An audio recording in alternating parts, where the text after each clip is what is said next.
Ano na ngayon yan? Alam na ng mga tao ang tungkol sa atin. Baka kung ano ang gawin nila. Huwag kang mag-alala. Ako ang bahala sa inyo. Hindi ko kayo pababayaan. Saka, ayos pa naman ang sitwasyon natin eh. Puro lang alingas-ngas ang usapan dito sa baryo. Wala silang magagawa sa atin dahil wala silang ebidensya. Kahit na pa, nag-aalala pa rin ako. Kung lumipat na kaya tayo ng ibang lugar? Hindi, Fe. Dito muna tayo. Pero Ronald, gabi-gabi na lang, may dumadaan sa tapat ng bahay natin.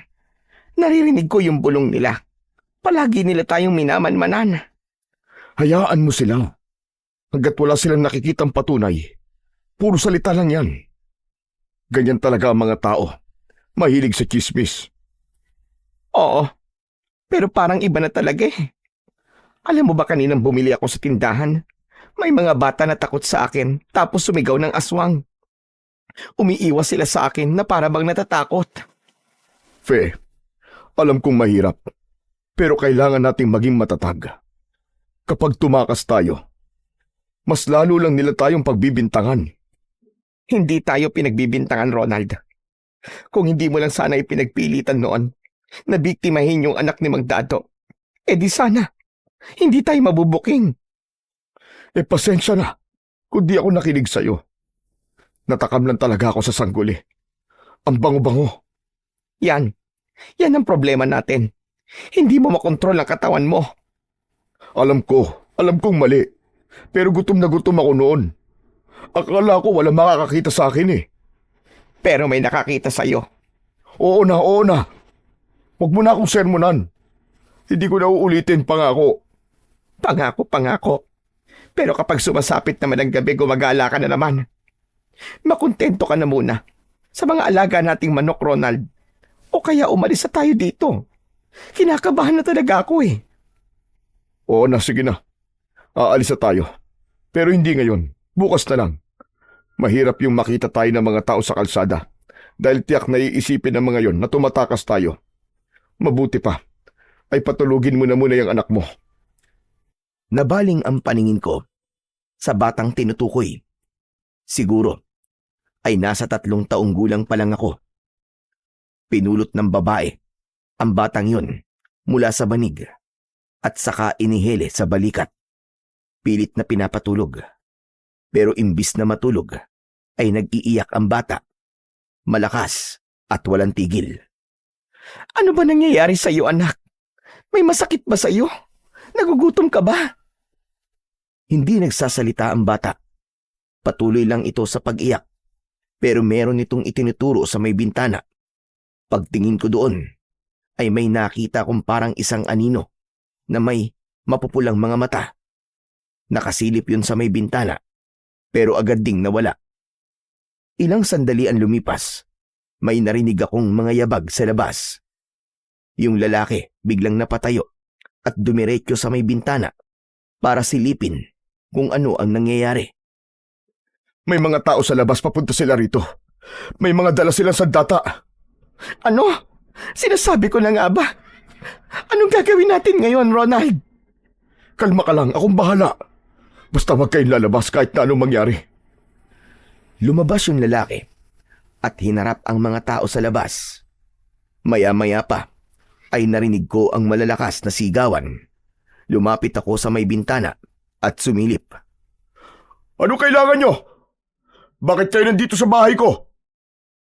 Nandito kami para papanagutin ka sa kasalanan mo.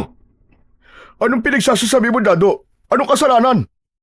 Huwag ka na magkunwari. Ikaw ang tumangay at pumatay sa anak ko, hayop ka! Ano? Nasisiraan ka na ba ng bait? Bakit ako naman ang pinagbibintangan mo? May nakakita sa'yo. At hindi lang yun. Pati yung ibang mga bangkay na natagpuan dito. Kayo din ang dumali. Mga demonyo kayo! Ano, grabe ka naman, Dado. Una, pinagbibintangan mong ako ang kumuha sa anak mo. Tapos pati yung mga natatagpuan patay dito. Sa amin mo na rin ibinibintang. Hindi ako basta-basta nagbibintang. Aswang kang hayop ka! Nagkakamali ka, hindi ako aswang. At wala kami kinalaman sa lahat ng ibinibintang mo. Lahat ng yan ay kasinungalingan. Hayop ka. Hindi ka pala aswang, ha? Hetong sa'yo! Mabilis ang mga sumunod na pangyayari. May inihagis na kung anong pulbos yung lalaki.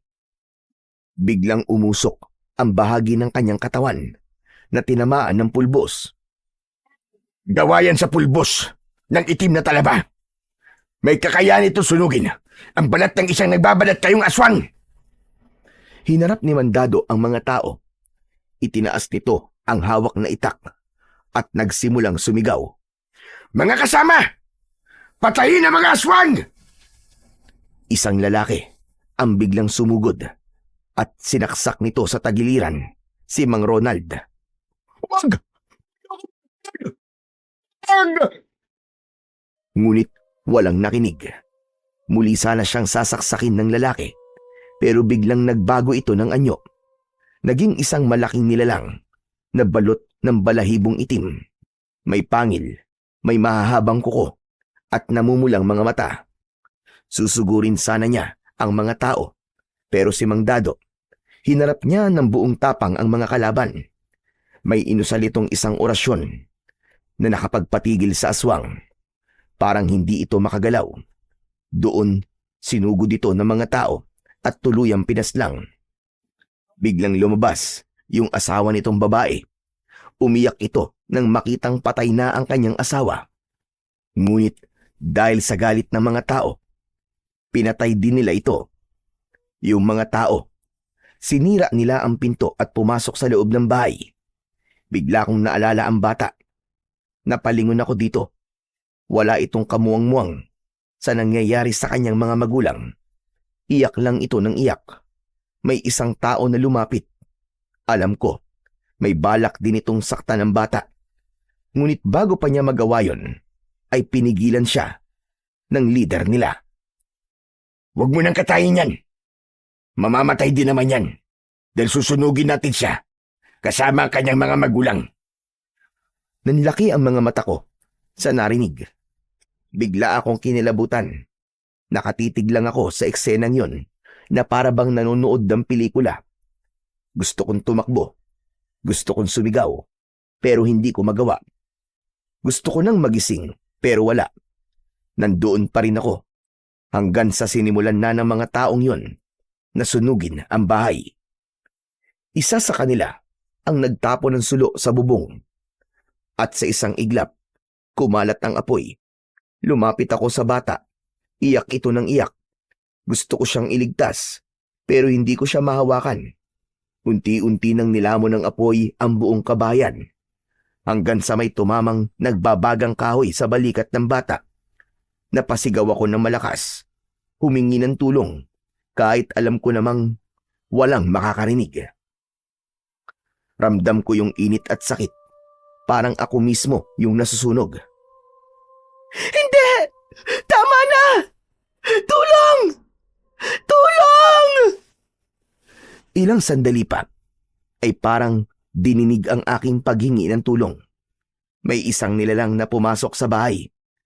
Lumapit ito sa bata at tinulungan itong lumabas mula sa nasusunog na bahay.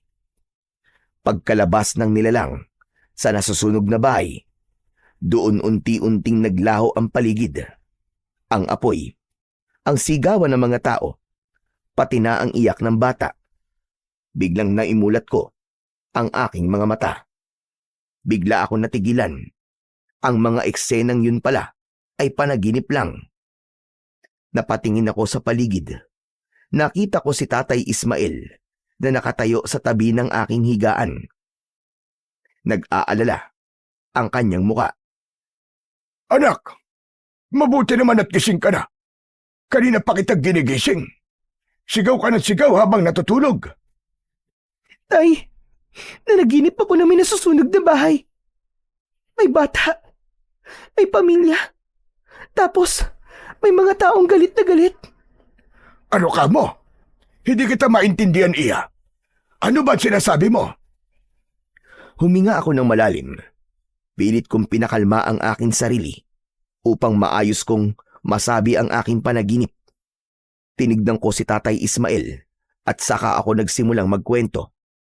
Tahimik lang siyang nakinig. Nang matapos ako, ay nakita kong bahagya siyang napailing. Akala ko ay habang buhay nang maitatago ang pangyayaring yun, Iha. Pero mali pala ako. Hindi ko akalaing ipapaalam sa iyon sa pamamagitan ng panaginip. Ano po ba kasi yun? Bakit ganun? Bakit parang totoong-totoo? Mukhang oras na nga talaga para malaman mo ang katotohanan. Ano po yun? Anong katotohanan? Ang panaginip na yon ay hindi lang basta panaginip. Dahil yon ay alaala ng nakaraan mo. Ano po? Ala-ala? Ang mga aswang na pinatay sa baryong yon ay ang mga magulang mo. At yung bata, ikaw yun, Esperanza. Nabigla ako. Hindi ako makapaniwala sa aking narinig. Anong sinasabi niyo? Ibig sabihin, hindi niyo ako anak? Hindi kita anak, Esperanza. Ako lang ang nagligtas sa iyo mula sa naglalagablab na apoy. Hindi. Hindi totoo yan. Patawarin mo ko, Iya. Kung itinago ko sa iyo ito sa loob ng halos 20 taon. Bakit niyo inilihim sa akin to? Bakit kayo nagsinungaling? Ayoko lang na masaktan ka. Ayoko mabuhay ka sa takot o galit. Gusto ko lang na maging normal ang buhay mo, Iya. Pero tatay naman, may karapatan ako malaman yun. Karapatan kong malaman kung sino talaga ako. Oo, alam ko. Masakit din sa akin na itago ito. Pero sa tuwing nakikita kitang masaya habang lumalaki, natatakot ako. Ayokong sirain yon, Esperanza. Natigilan ako. Tinignan ko siya. Seryoso ang kanyang muka. Pero parang may itinatago pa din. Ano po ba nangyari nun? Bakit sila pinatay?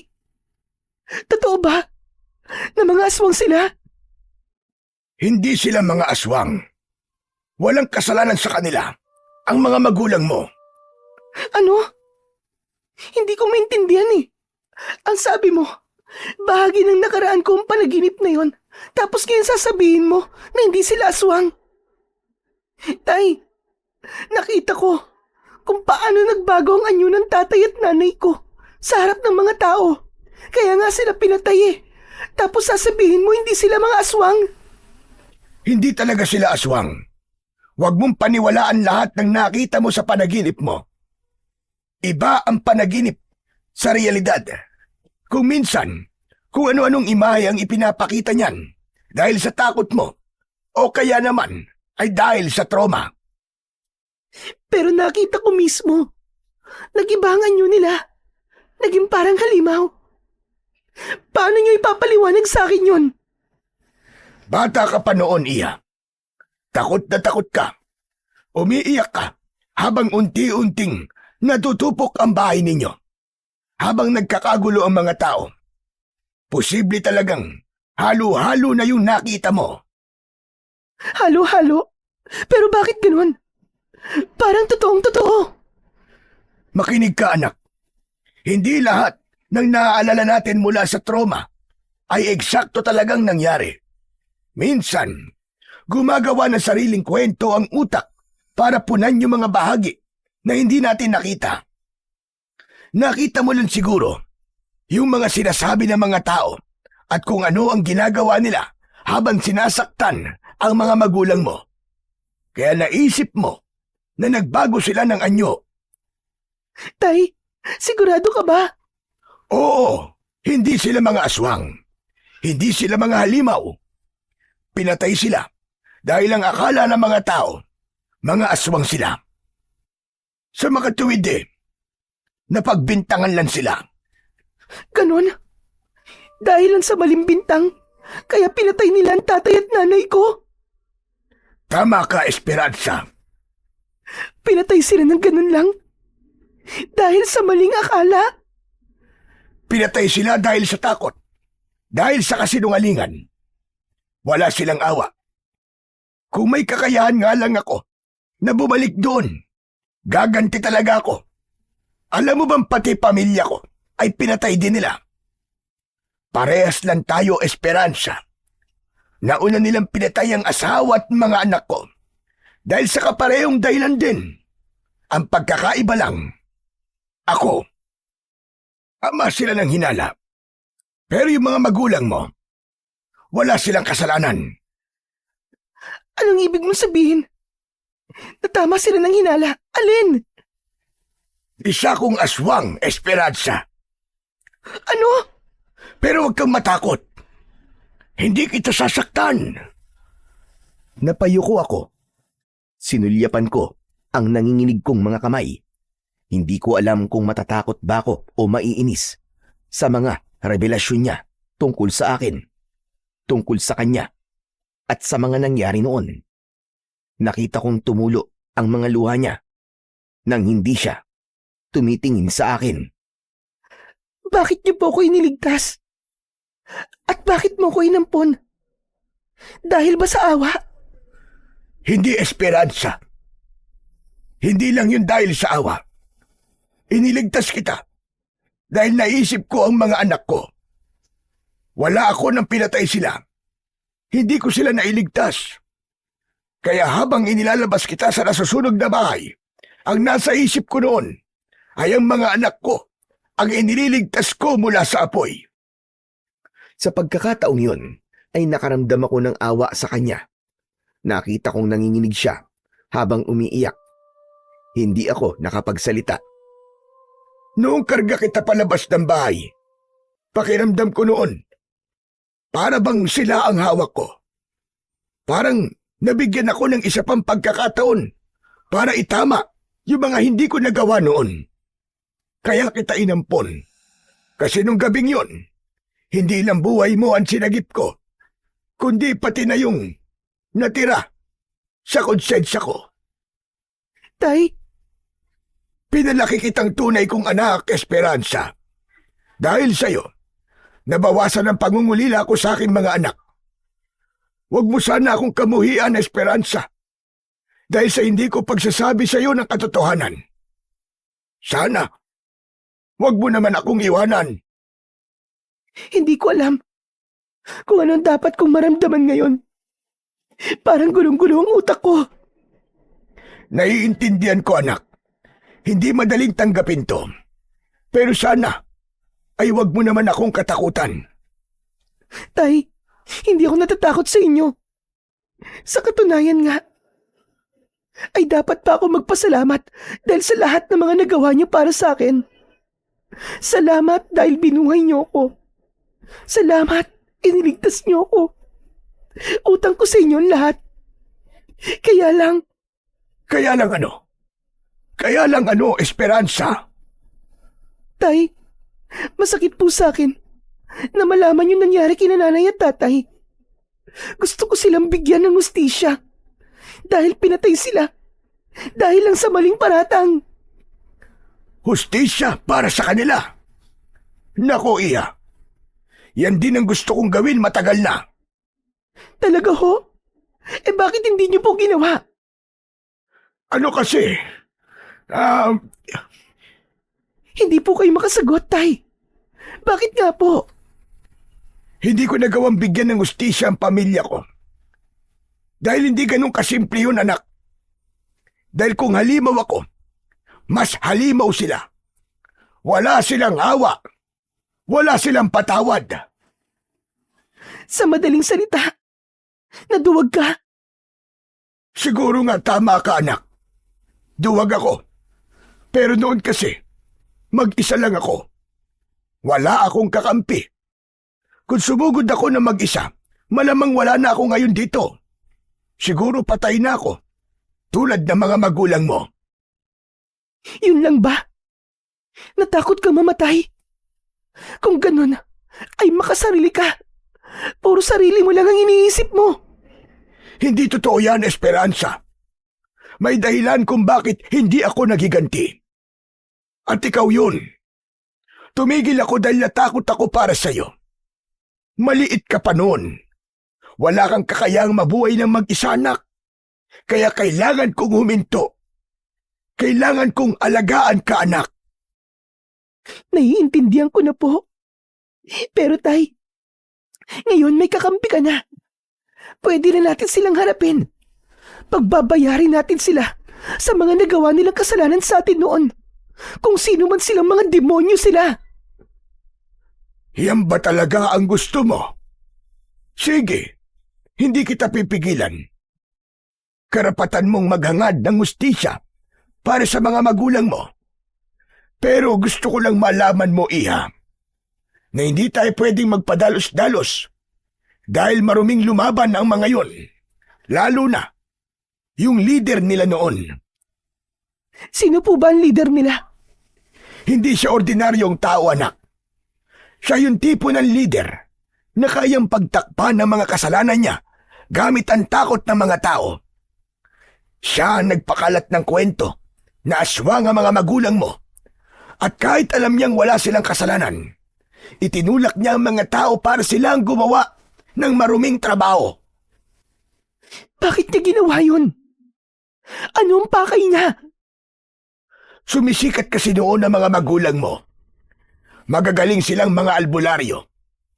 Takot siya na mawala ang maagawan ng kapangyarihan at impluwensya sa baryo. Kaya naman, siniraan niya ang tatay mo. Anong pangalan niya? Ang alam ko, ay Dado ang pangalan niya, Iya. Dado? Teka, siya yung nasa panaginip ko. Narinig kong binanggit ni tatay ang pangalan niya. Walang hiya siya, demonyo siya. Pagbabayarin ko lalaking yun. Humanda siya. Ano ba ang plano mo, Esperanza? Hindi tayo basta kikilos ng bara-bara, Iya. Kasi kapag nalaman nila ang tungkol sa plano natin, siguradong papatayin din nila tayo. Susunugin din tayo sa apoy. Hindi ako natatakot, tay. Hindi na ako yung batang iniligtas mo mula sa apoy na walang nagawa, kundi ang umiyak lang noon. Ngayon, kaya ko na po lumaban. Kaya ko nang ipagtanggol ang sarili ko. Basta, pagbigyan niyo lang ako. Pagbigyan? Bakit? Ano ba ang gusto mo? Gawin mo akong katulad mo. Kailangan ko ng lakas at kapangyarihan. Ano ka mo? Abay, hindi maaari yun. Hindi pwede. Anong hindi pwede? Diba, ang mga aswang ay kayang manghawa ng tao. Sige na, tay. Pagbigyan mo ko. Kailangan kong magkaroon ng kapangyarihan para harapin sila. Hindi pwedeng mahina ako. Nahaharap sa kanila. Hindi mo alam kung ano ang sinasabi mo, Esperanza. Hindi madali na maging aswang. Isa itong sumpa. Sumpa ng kadiliman, Esperanza. Baka hindi mo kayanin. Kaya ko po. Pakiusap gawin niyo akong aswang. Gusto kong magiganti sa mga walang niyang tao na yun. Pero anak, hindi mo pa rin siya kakayanin. May kapangyarihan ng lalaking yun. Mapapatay ka lang niya. Hindi siya basta-basta. Kung ganun, anong gagawin natin? Mananahimik na lang ba tayo? Hahayaan na lang ba natin yung nangyari noon? Wala ka ba talagang plano? Bakit? Kasi takot ka. Takot na takot ka, ganun ba? Hindi ako nananahimik. Dahil duwag ako. Naghihintay lang ako ng tamang oras. At sa totoo lang, hindi ka dapat kasama sa plano na yon. Gusto sana kitang ilayo sa gulo. Pero ngayong sinabi mong handa ka, hindi na kita pipigilan. Kung ganun, tay, anong balak mo? Kapag dumating ang susunod na kabilugan ng buwan, gagalaw tayo. Tayo? Hindi lang tayong dalawa. May mga kasama ako, mga kauri ko. Matagal ko na silang inihanda para sa araw na to. Saglit siyang tumigil. Tumingin siya sa akin at tumitig. Parang iniisip muna niya kung paano niya sasabihin ang susunod. Kita ko sa mga mata niya ang lungkot at galit na matagal niya nang kinikimkim. Pero hindi tayo basta susugod, Esperanza. Kailangan muna nating malaman kung saan mahina si Dado. Pero, paano natin malalaman, Tay? Kailangan ng magmamanman. Isang taong hindi nila aakalaing may alam sa nangyari. Isang muka na hindi nila kilala. Hinawakan niya ako sa kamay. Pinisil niya ito ng madiin. Saka muling nagsalita. At ikaw yon, Esperanza. Kung talagang gusto mong tumulong sa amin, ikaw ang pumunta doon para magmanman at alamin kung ano ang kahinaan ng taong yon. Kapag alam na natin, saka tayo susugod, saka tayo lalaban. At kailangan mong malaman ito bago sumapit ang bilog na buwan. Sige ho. Tinatanggap ko, Tay. Gagawin ko yan. Sabihin niyo lang sa akin kung ano ang kailangan kong gawin. Sige. Ilang araw simula ngayon ay magaganap ang piyesta sa kanilang lugar. Maaari ka magpanggap na tindera para makapasok sa baryo nang hindi sila naghihinala. Tindera? Ano naman pong ibibenta ko? Maraming mga bagong sisiw sa manuka natin, anak. Pwede natin yung kulayan at ibenta mo sa mga bata. Ano po? Ibig niyong sabihin magbibenta ako ng mga sisiw? Tama ka. Walang magdududa sa'yo. Sa fiesta, natural lang na may nagbebenta ng kung ano-ano. Mas madali ka makapagmamanman kung magpapanggap kang isang simpleng tindera. Pero Tay, paano po kung may makakilala sa akin? Walang makakakilala sa'yo, anak. Bata ka pa noon. Basta tandaan mo, huwag kang magbabanggit ng kahit na ano tungkol sa nakaraan mo. Ang gagawin mo lang magmasid at magkalap ng mga impormasyon. Kabisaduhin mo ang kilos ng mga tao doon. Sige po, gagawin ko po yan, Tay. Basta, pag nandoon ka na, umusta ka lang na ordinaryong tindera. At wag na wag kang magtitiwala kahit kanino. Naiintindihan mo ba? Opo, naiintindihan ko po. Isa pa nga pala, kapag may napansin kang kakaiba, kahit gaano kaliit, umuwi ka kagad. Huwag mong ipipilit kung delikado. At kapag may nagdududa sa'yo, kahit konti, bumalik ka na kagad dito sa atin. Huwag mong hahayaang mahuli ka nila. At huwag mong hahayaan na malaman nila ang plano naming pagsalakay. Ayokong may mangyaring masama sa'yo, anak. Opo, Tay, pangako. Tatandaan ko po lahat ng bilin nyo. At asahan nyo, magtatagumpay ako sa misyong ito. Mabuti kung ganon. Bukas, aayusin ko na ang mga sisiw para handa na tayo sa mga susunod na araw. Sige na, anak. Pahinga ka na ulit. Mahaba pa ang gabi. Tumayo si Tatay Ismael. Tapos, dahan-dahan niyang hinaplos ang aking ulo. Ganun siya kapag pinapakalma ko. Kapag takot o galit ako nung bata ako. Tumingin lang ako sa kanya. Hindi makapagsalita. Paglabas niya ng kwarto ko, doon ko naramdaman yung kirot at sakit. Ang daming tumatakbo sa isip ko. Madaming mga tanong na hindi malinaw ang sagot. Hindi agad ako nakatulog ng gabing yon. Nakatingin lang ako sa kisame. Sinusubukang ayusin sa utak ko yung mga pira-pirasong katotohanang ibinato niya kanina. Sinubukan kong ipikit ang aking mga mata. Pero habang nakapikit ako, parang nakikita ko ulit yung napanaginipan ko. Parang naririnig ko ulit yung pagmamakaawa ng nanay ko. Yung pag-iyak niya hanggang sa malagutan siya ng hininga. Masakit sa loob, lalo pat nalaman ko kay Tatay Ismael na inosente naman pala talaga sila. Galit ako sa naging panghuhusga ng mga tao. Wala silang awa. Pinatay nila ang mga magulang ko na walang kalaban-laban. Ilang sandali pa, Bumigat na din ang mga mata ko. Dala ko ang bigat at sakit hanggang sa nakatulog ako ulit. Samantala ilang araw ang lumipas, naigayak na lahat ni Tatay Ismael ang lahat ng mga kailangan ko. Marami siyang pinabaon sa akin ng mga sisiw. Lahat sila nakulayan ng iba't ibang kulay. Nakaayos sila sa isang kahong gawa sa kawayan. May maliliit na butas para makahinga. May kasama ring maliliit na kulungan na gawa din sa kawayan para kung sakaling may bumili, ay may mapaglalagyan ako ng mga sisiw. Anak, mga bata ang targetin mong pagbentan. At sa mga bata ka din magtanong.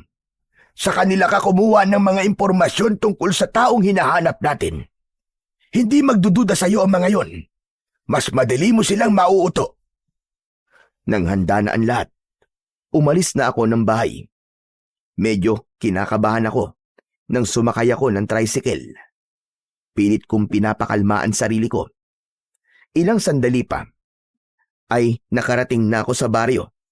Sa bungad pa lang, ay makikita ang mga makukulay na banderitas. Malalakas din ang tugtugan. Totoo ang sabi ni Tatay. Fiesta nga. Maraming tao. Marami ring mga nagtitinda ng kung ano-ano. Bumaba ako sa may plaza.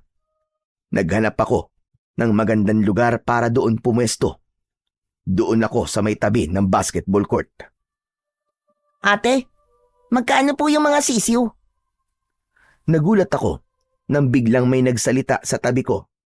Paglingon ko, ay nakita ko ang isang bata. Sinisilip niya yung mga sisiw sa kahon. Ano? Wala akong masabing presyo. Nakalimutan ko palang tanungin sa tatay ko kung magkano ko ibibenta ang mga sisiw. Wala talaga akong ideya. Ate! 5 piso. Oo. 5 ang isa. Grabe. Ang mahal naman yan, ate. Sa kabila, 2 lang yan eh. Ano? Anong 2? Hoy, lugi naman ako dun, no? Sus, paanong lugi? Di naman totoong colored yung mga manok na yan. Kinulayan mo lang yan eh. Pa-epek mo lang sa mga bata. Para bumili. Mandaraya ka. Uy, grabe ka naman.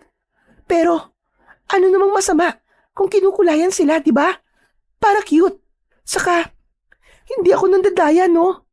Sus, hindi daw nandaraya. Bakit yung binili ko nung 1 taon, ilang araw lang, naging dilaw. Tapos nung lumaki, hindi naman pink. Bigla akong natawa sa ekspresyon ng batang paslit na yon. Pinigilan ko ang tawa ko. Ang seryoso kasi ng mukha niya, na para bang ako ang may kasalanan kung bakit lumaking hindi pink ang alaga niyang manok. Ano ka ba? Natural lang yun, no? Pag lumalaki na mga hayop, nagbabago din. Parang sa tao. Di ba? Nagbabago din naman ang katawan at minsan, pati nga itsure. Nagbabago kapag malaki na. Kaya yung manok mo, hindi talaga forever na parang cotton candy yun. Bakit hindi nyo sinasabi kagad? Akala ko talaga magiging pink yung manok na yun paglaki. Pinagyabang ko pa naman sa mga kalaro ko. Napahiya tuloy ako. Talaga? Bakit mo naman kasi inaasahan na pink yung manok mo? Wala namang ganun sa mundo ah. Bakit ibinibenta nyo pink? Tapos may blue at orange pa nga eh. Para maging cute nga. Alam mo ba yung cute? Basta ate, mandaraya pa rin kayo. Nanluloko kayo ng mga tao. Naku, masama yan. Natahimik ako sa sinabi ng bata. Napatitig ako sa kanya. Tapos sa mga sisiw. Tama siya. Masakit mang aminin. Pero tama. Nandito ako sa baryo para manloko rin ng tao. Yun ang totoong pakay ko. Ilang sandali pa, nakaisip din ako ng isasagot sa kanya. Hoy, hindi yung pandaraya. Teknik ang tawag doon para makabenta. Iba ang pandaraya, no? Teknik. Magpinsan din yun eh. Napabuntong hininga ako. Dahil sa kakulitan niya, naisip kong buksan na lang ang kahon. Sige na nga, pumili ka na nga lang ng isa. Ibebenta ko sa'yo ng 2. Basta, huwag ka nalang maingay sa mga kapwa mo bata ah. Kasi 5 talaga ang benta ko sa mga yan. Namilog ang mga mata niya. Parang na-excite bigla. Lumapit pa siya ng kaunti at sumilip sa mga sisiw. Ate, hindi ba pwedeng libre na lang? Libre? Ang kapal mo ha? Sino nagsabi na namimigay ako? Mukha ka kasing mabait, ate. Akala ko mapagbigay ka. Saka, ang ganda-ganda nyo pa. Para kayong anghel. Hoy ikaw ha, huwag mo akong bulahin ha. Basta 2 ang isa. Ano, bibili ka ba? Opo, bibili po ako. Humirit lang naman eh. Baka sakali na mapagbigyan. Pumili na siya ng isa. Yung kulay itim ang napili niya. Medyo napakunot ang noo ko nung makita ko ang sisiw na yon. Nung inaayos kasi namin ni tatay ang mga sisiw, wala akong nakitang kulay itim. Nagtataka man, ay kinuha ko na rin yun at inilagay sa maliit na lagayan. Iaabot ko na sana ito sa bata, pero may dumating na binata. Nakasuot ito ng maruming damit. Walang sabi-sabi nitong biglang binatukan yung bata. Ano na naman yan ha? Aray ko naman, kuya. Bibili lang naman ng sisiw eh. Bakit pa nang babatok ka? Bibili. At saan ka kumuha ng pambili mo, Aber? Wala ka naman pera. May pambili naman ako eh. Ito na nga oh. Ibibigay ko na yung bayad ko kay Miss Ganda. Talaga? Biglang napatingin sa akin yung binata. Tapos ay bigla siyang natahimik. Nakita ko ang sandali niyang pagkatulala na para bang hindi niya inaasahan ang nakita niya. Medyo nag-adjust pa siya ng tayo. Parang nahiya sa itsura niyang dugyot. At doon ko lang napansin na gwapo siya. Yung tipong kahit madungis at pawisan, may dating pa rin. Medyo inayos pa niya ang magulong buhok. Bago, nagsalita. Hello. Magandang araw, miss. Magandang araw din po. Naku, wag mo na akong pinupo. Bata pa ako, no? Baka nga halos magkaedad lang tayong dalawa eh. Wedi nga. Mukhang gusto mong diskartehan si ate ah. Hey, manahimik ka nga dyan. Mamaya kutusan kita eh. Nako miss, pasensya ka na dito sa kapatid ko ah. Medyo may pagkasintu-sintuto eh. Kinulit ka ba nito? Magkano niya binibili yung mga sisiw mo? Tinawaran niya ng 2. Naku, sinasabi ko na nga be. Ikaw pati tong si Miss Ganda. Hindi mo pinatawad sa modus mong bata ka ah. Anong ibig mo sabihin? Paano kanya napapayag? Na 2 lang ang ibayad sa'yo kapalit ng sisiw. 10 pa nga yan sa kabila eh. Ha? 10? Oo. Bakit? Magkano ba benta mo? Natahimik ako. Hindi ko akalaing mauuto ako ng isang batang paslit. Napatingin ako sa kanya. Agad naman siyang ngumisi. Pagkatapos, biglang hinablot sa kamay ko ang sisiw na nasa lalagyan. Hinarap ko ang binata. Kapatid mo yun, di ba? Oo. Hindi pa kasi bayad yung kinuha niya eh. Ikaw ang magbayad nun. Walang problema, miss. Hetong 10. Nako, 5 lang ang sabi ko sa kanya.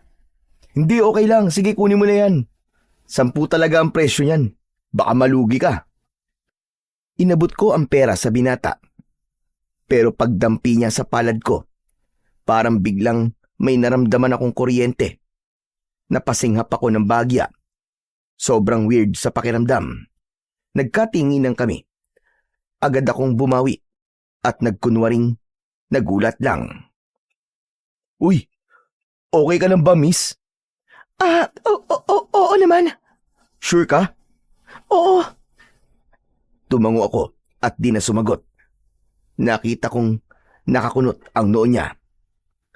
Ngayon ka lang napadpad dito sa amin, no? Anong pangalan mo? Ako si Esperanza. Esperanza? Wow, ang ganda naman ng pangalan mo. Bagay sa'yo. Bigla kong iniiwas ang tingin ko sa kanya. Nagkunwari akong inayos ang mga sisiw kahit maayos naman sila. Hindi ko alam kung bakit, pero ramdam ko ang biglang pag-init ng pisngi ko. Iniiwas ko yung mukha ko. Hindi naman ako madaling kiligin, pero ewan ko ba. Siguro, hindi lang ako sanay na kinakausap ako ng ibang lalaki, maliban sa tatay ko. Sige na, baka hinihintay ka na ng kapatid mo. Hindi ako hihintay nun. May sariling mundo yun eh.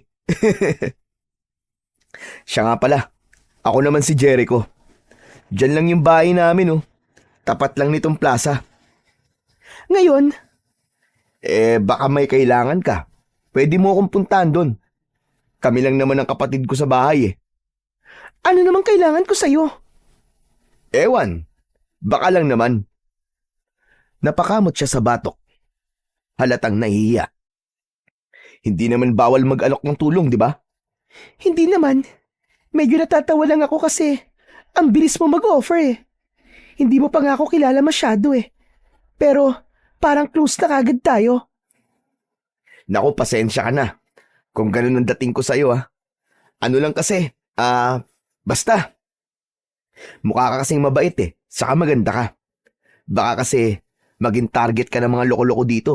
Kapag nangyari yon, huwag ka mahihiyang tawagin ako Akong bahala sa'yo. Uminit ulit ang pisngi ko sa sinabi niyang yon. Hindi ko alam kung paano ko siya sasagutin. Kaya inayos ko na lang ulit yung mga sisiw. Dito ka lang naman sa pwesto na to, di ba? Oo, dito lang ako. O sige, babalik ako dito mamaya. Bakit? Bibili ka ba ulit ng sisiw? Hindi, babalik ako kahit wala akong bibilhin. Ganon? O sige na, uuwi na muna ako at magluluto muna ako ng pagkain namin. Ikaw, may pagkain ka ba? Gusto mo, dalang kita dito? Naku, wag na. May baon akong pagkain dito. Kaya wag ka na mag-alala sa akin. Hindi, bibigyan kita mamaya. Hindi, wag na. Ayoko. Hindi ko rin yung tatanggapin. Hindi ako tumatanggap ng pagkain mula sa taong hindi ko kilala. Ganun ba? Okay, sige, aalis na ako. Bye! Dahan-dahan na siyang tumalikod at naglakad palayo. Pinagmasdan ko siya. Hindi ko maintindihan kung bakit kinakabahan ako habang nakatitig sa kanya. At para mawala yon, ibinaling ko na lang ang buong atensyon ko sa pagtitinda. Okay, Esperanza. Kailangan mo mag-concentrate. Kaya mo to. Tumingin ako sa paligid. Naghanap ako ng malilipatang pwesto. Tinabihan ko yung isang matanda na nagtitinda din ng sisiw. Ilang sandali pa, may ilang mga bata na ang lumapit kasama ang kanilang mga magulang. Sa akin sila bumili. Habang abala ako sa pagbebenta, pasikreto kong nagmamasid sa paligid. Tinitignan ko ang galaw ng mga tao sa paligid. Yung mga bata, yung mga magulang nila, pati na rin yung mga matatanda. Naging mapanuri ako at pilit na inaalam kung sino sa kanila yung taong binabanggit ni Tatay Ismael. Pero hindi pala ganun kadali yun. Hindi pala talaga sapat na magmasid lang para matukoy kung sino ang leader. Kailangan ko talagang magtanong-tanong. Pero hindi ko yung ginawa sa unang araw. Baka kasi may makahalata sa akin. Matapos ang ilang oras na pagmamanman, umuwi na ako sa bahay. Naabutan ko si tatay na nasa kusina. Nagluluto ng aming hapunan. Abala ito sa paghahalo ng sabaw sa kaldero. Tumigil ito nang makita ko. Anak, kumusta ang unang araw mo? Ayos lang naman po, Tay. Ano? May nalaman ka bang impormasyon tungkol sa taong pinapahanap ko sa iyo? Wala pa po. Nag-obserba lang muna ako. Ayos lang yan. Hindi naman kita minamadali. Salamat po. Naisip ko kasi na kailangan ko pa rin mag-ingat. Hindi pwede na basta na lang ako magtanong sa mga tao. Baka makahalata sila na may iba akong pakay. Tama yan, anak. Naiintindihan ko. Kailangan mo talagang ingatan ang kilos mo. Tama lang ang ginawa mo na yon. Pero tay, ba't ganun? Bakit parang mababait naman ang mga tao doon? Mabait? Walang mabait sa baryong yon. Marunong lang silang magpanggap. Yung mga ngiting ipinapakita nila, pantakip lang yon sa tunay nilang pag-uugali. Kaya, huwag kang basta magpapaloko. Tama po kayo. Nakita mo naman yung ginawa nila sa nanay at tatay mo, di ba? Masasama sila. Mga sakim. Mga walang awa. Palagi mong tatandaan na huwag maniniwala sa pagpapanggap nila. Huwag kang pauuto. Opo, tay. Mabuti. O siya, kumain na muna tayo para pagkatapos makapagpahinga ka na. Marami ka pang gagawin bukas. Sige po. Pinagsaluhan namin ni tatay yung niluto niyang karne na may sabaw. Agad akong sumalok at tinikman. Wow! Ang sarap nito ah! Anong karne nito, tay? Malambot, saka malinamnam. Espesyal ang pagkain na yan, Iya. Talagang inihanda ko yan para sa'yo. Salamat po. Nako, mukhang mapapadami na naman po ang kain ko nito. Sige lang, Iya. Kumain ka lang ng kumain. Pinagsaluhan namin ni tatay yung niluto niyang karne na may sabaw. Masarap talaga sa panlasa ko. Kahit walang gaanong rekado. Habang ngumunguya ako, napapapikit pa ako dahil pakiramdam ko mas tumitindi pa ang lasa. Pagkatapos naming kumain, nagligpit ako at si tatay naman ay pumasok na sa kwarto niya. Pumasok na din ako sa kwarto nang matapos ko na ang mga gawain ko. Agad akong humiga sa kama at sinubukang matulog. Pero biglang sumagi sa isip ko yung lalaking nakausap ko sa baryong yon. Si Jericho. Hindi ko siya kilala at wala akong maalala na nagkita na kami noon. Pero hindi ko alam kung bakit parang pamilyar siya sa akin. Yung mukha niya, yung mata niya, at yung ngiti niya. Parang matagal ko na siyang nakita. Pero imposible naman. Lumaki akong halos nakakulong lang sa bahay. Ang alam ko lang na lugar ay ang school at bahay namin ni Tatay Ismael. Ano ba to? Nakaka-bad trip naman.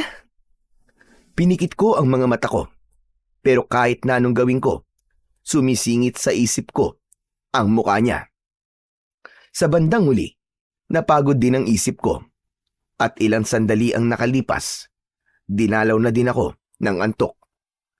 Samantala, pagmulat ko kinabukasan, may marahang yumugyog sa balikat ko. Anak! Anak, gising na! Nakahanda na mga dadalhin mo sa baryo. Mag-ayos ka na para maihatid na kita ng maaga sa sasakyan. Sige po, tay. Paglabas ko sa kubo, nakita ko kagad yung dalawang malalaking kahon sa mesa. Narinig ko ang maihinang huni ng mga sisiw. Nilagay ko na ang mga sisiw. Ayos na mga yan. Nakulayan na rin sila. Saan po kayo kumuha ng madaming sisiw, tay? Yung iba dyan, mga alaga ko pa rin. Pero may ilan dyan na binili ko sa kaibigan ko. Kailangan mag-effort ako, anak, para makumpleto ang mga props sa pagtitinda. Para walang magduda sa'yo. Kahapon, tay, tuwan-tuwa po yung mga batang napagbentahan ko ng sisiw. Mura daw kasi. Mabuti naman. Kung hindi ka lang talaga pagdududahan kahit libre mo pang ipamigay lahat yan. Pero hindi pwede.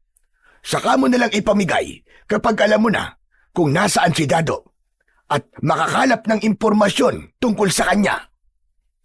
Umangat ang tingin niya sa akin. Seryosong seryoso ang kanyang mga mata. Pero anak, kapag nakita mo siya, Hayaan mo lang Huwag ka magpapalata sa taong yon. Kailangan mo lang alamin kung saan nanggagaling ang kapangyarihan niya. Kunin mo at kapag nakuha mo na, saka kami sasalakay. Makukuha na natin ang hustisya, anak, para sa mga kapamilya natin. Tay, paano ko po malalaman kung saan nanggagaling ang kapangyarihan niya at kung ano po ang kahinaan niya? Parehas lang yan, anak. Kapag nakuha mo na ang bagay na nagpapalakas sa kanya, manghihina na yon panigurado. Basta, magmasid ka. Tignan mo kung may kakaibang bagay sa katawan niya. Kapag may nakita kang ganon, sundan mo. Kunin mo. Malinaw ba? Opo, Tay. Tatandaan ko po ang lahat ng yan. Samantala, nang matapos lahat ng mga dapat kong gawin, ay naghanda na ako sa pag-alis. At pagkalipas nga lang ng ilang oras, ay narating ko na muli ang baryo. Medyo maaga pa, pero may ilang tindera na ang nakapwesto. Naghanap ako ng ibang lugar, kasi yung pinuwestuhan ko kahapon ay may iba nang naroon. Wala akong makitang magandang lugar, maliban sa lilim ng isang malaking puno na nasa harap mismo ng bahay ni Jericho. Wala akong choice, kaya doon na lang ako pumwesto. Doon ko inayos ang mga kahon, pati na ang ibang gamit ko. Hindi pa ako tapos, ay agad nang nagsilapitan ang mga bata sa akin at nag-uunahan na silang bumili. 3 sa mga batang yon ay nakabili sa akin ng itim na sisiw. Seryoso ba talaga si tatay sa paglalagay ng mga itim na sisiw sa paninda ko? Ay nako, mabuti na lang at may ilang bata na gusto ng itim. Samantala, ilang sandali ang lumipas. May batang dumaan sa harap ko. Nang makita niya ako, agad siyang tumigil sa harap ko at kinausap ako. Uy ate, dito ka pala nagtinda? Oo. Wala na kasi ako mapwestuhan dun eh. At meron ng katabi yung matandang tindera. Naunahan ako. Naunahan? Nako, talagang inunahan ka doon ate. Alam mo ba, narinig ko kanina, nag-uusap-usap sila. Yung nakapwesto ngayon doon, tinawag nung matandang nagtitinda din ng sisiw. Ayaw ka daw niyang katabi kasi di na daw siya nakabenta eh. Lugi daw siya sa'yo. Ha? Sinabi niya yun? Pero wala naman akong ginagawang masama sa kanya. Nagtitinda lang naman ako. Ewan ko ba doon sa matandang yon? Alam mo ba, nagalit na galit siya? Ha? At bakit naman siya magagalit sa akin? Pare-parehas lang naman kaming nakikiamot ng lupang mapipwestuhan na. Yun na nga eh. Pero gets ko naman kung bakit matumal ang benta niya eh. Ang mahal-mahal kasi na sisiw niya. Kaya nga, tapos ako ang sisisihin niya.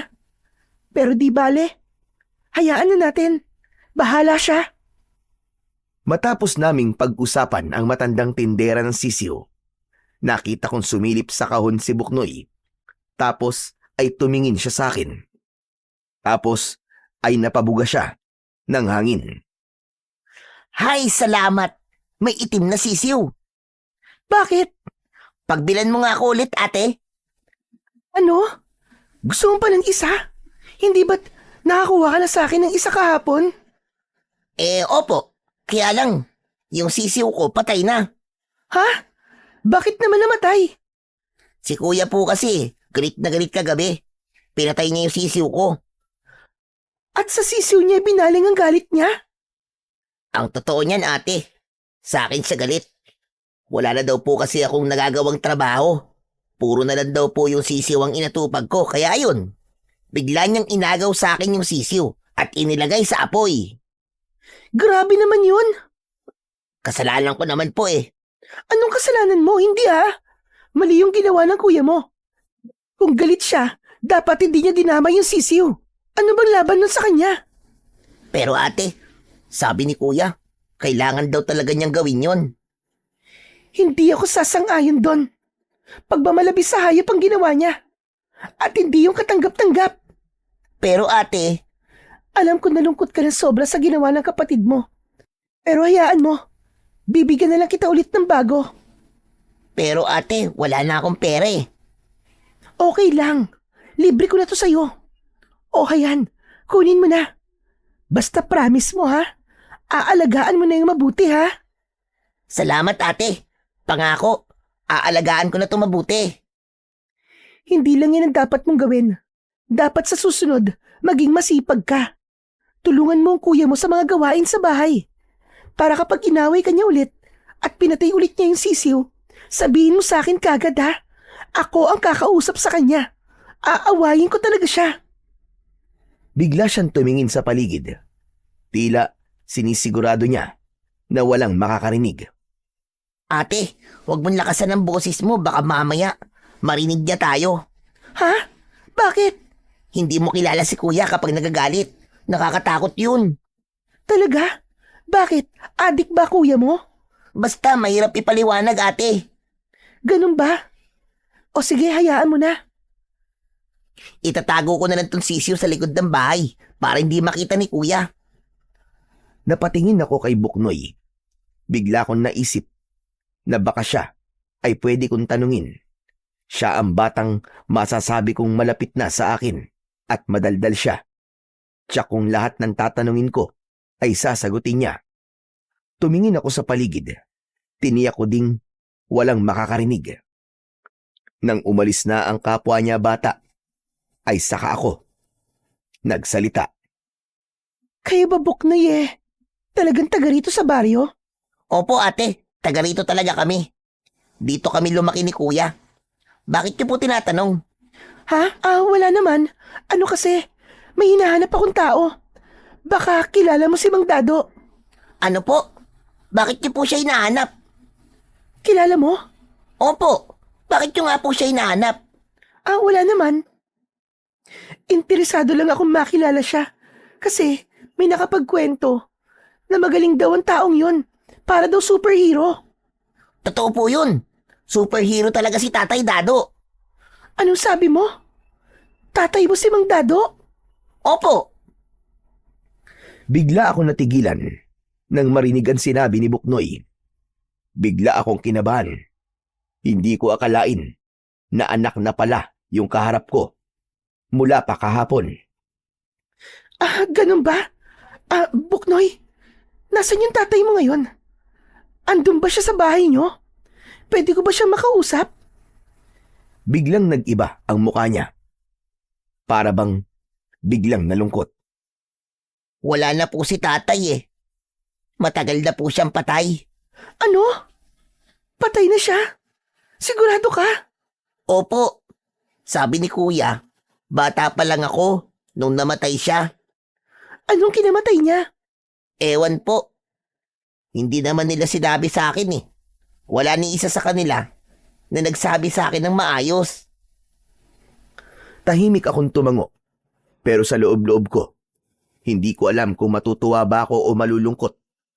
Matutuwa dahil wala na pala kaming dapat na alalahanin ni tatay.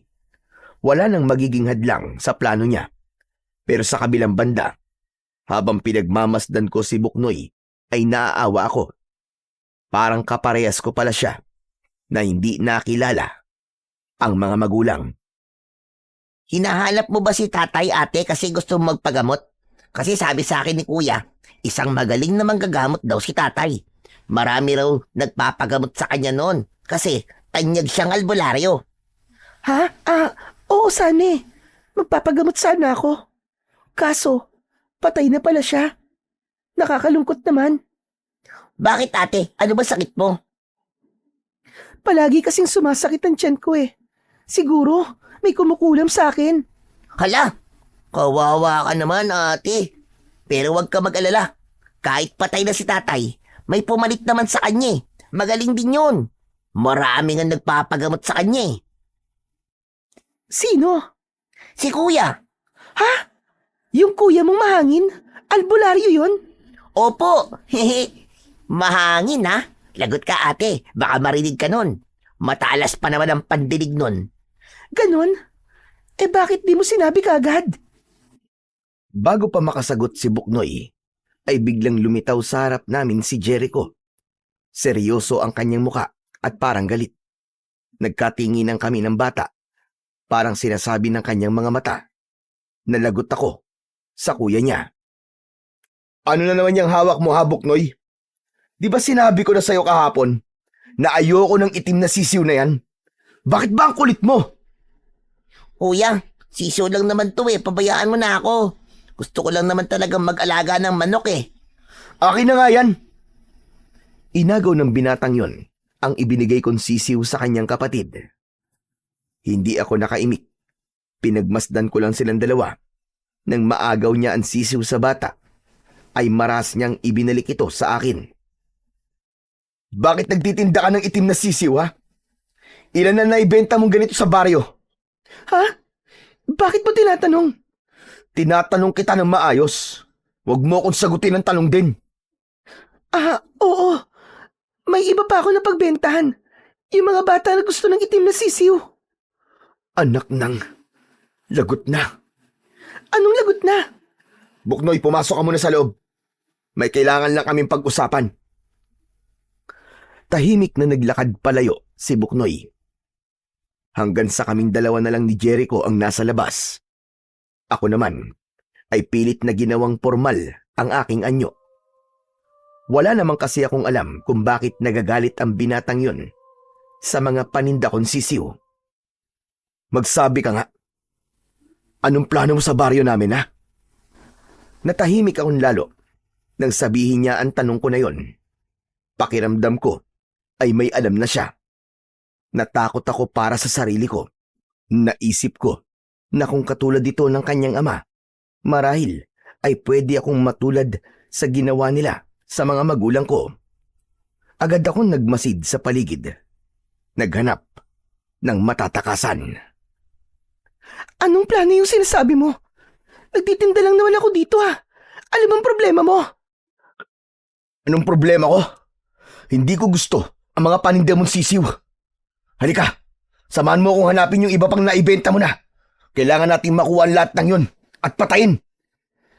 Bigla niyang hinawakan ng kamay ko at maigpit niya itong hinawakan. Aray! Teka nga, nasasaktan ako. Ano ba? Bitiwan mo nga ako! Tumingin siya sa akin. Mas naging seryoso ang kanyang muka. Matalim na din ang kanyang mga tingin. Pero hindi ako magpapatalo. Ano ba? Sinabi ng bitiwan mo ako Hindi kita bibitawan hanggat hindi natin nakukuha lahat ng mga itim na sisiw. Halika! Samahan mo ako! Ano ngayon? Kung hindi mo gusto ang mga paninda ko, bakit mo ba ako kinakaladkad? Kung hindi ka sasama sa akin, sasabihin ko sa mga tao at kay Kapitan na huwag ka nang payagang magbenta dito sa baryo namin. At bakit naman? Ano ba kasi problema mo sa mga sisiw ko? Hindi mo alam? Siyempre hindi. Ano ba dapat ko malaman sisiw lang naman ang mga yon. Magaling. Mahusay kang umarte, ha? Kunwari wala kang alam, pero may masama na palang binabalak sa amin. Booking na kita, kaya itigil mo na. Hindi ka magtatagumpay hanggat buhay ako. Teka, ano ba sinasabi mo? Nababaliw ka na ba? O baka naman nagdodroga ka? Hindi ko alam kung anong mas nakakainis ng mga sandaling yon. Kung yung pagkakahawak niya ba sa braso ko o yung kapal ng mukha niyang kaladkarin ako na para bang isa akong kriminal. Ano ba? Bitiwan mo ko! Nasasaktan ako, hayop ka! Pero lalo lang niyang hinigpitan ang hawak niya sa akin. Tumahimik ka na lang! Sisigaw ako dito! Walang tutulong sa'yo, maniwala ka sa akin. Hindi ko mapigilang mapalunok. O sige, hindi ako sisigaw. Pero sabihin mo muna sa akin kung ano ang problema mo sa mga sisiw ko. Huwag ka nga magpanggap. Booking ka na nga Bigla akong kinilabutan nang titigan niya ako muli. Natigilan ako. Hindi na ako nakatanggi nang hinila niya ako palayo sa pwesto ko. Naglakad kaming dalawa. Yung mga tao, nakatingin lang sila sa amin. Ni walang pumipigil o nagtatanong. Doon ko napagtanto na tama siya nang sabihin niyang walang tutulong sa akin kahit na humingi pa ako ng tulong. Jericho, ano ba? Saan mo ba ako dadalhin? Bakit walang mga bahay dito? Bitiwan mo nga ako!